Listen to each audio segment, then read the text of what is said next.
Hey Internet, welcome to Thermodynamics tutorial. This is a made-up question not found in your textbooks.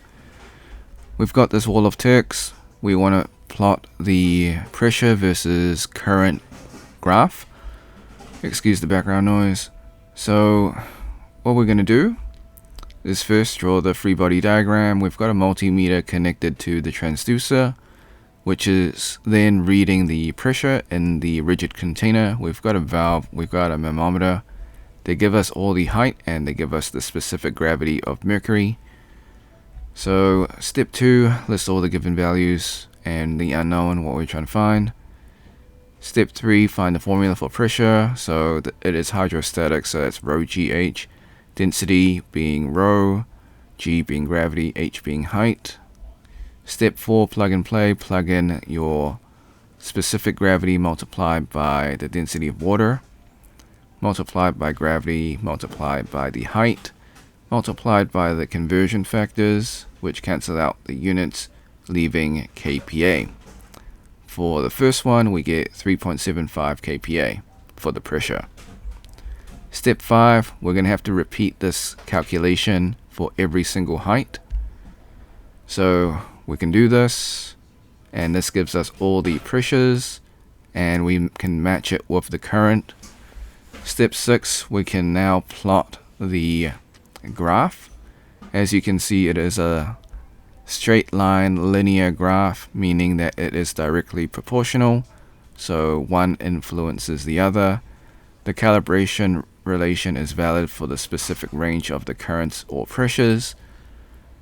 Here is the Python code. So I'm going to show you the Python code. It's also in the pinned comment. Just in case the pinned comment's not there, you can pause the video and type it out yourself.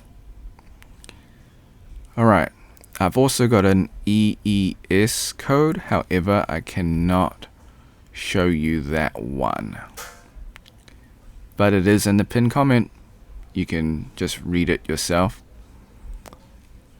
I just can't show you for legal reasons. Okay, but the Python code works just as good, probably better, because it's free. Alright, so that's the code. By free, I mean it's free as in I made it, whereas the EES is generated by someone else.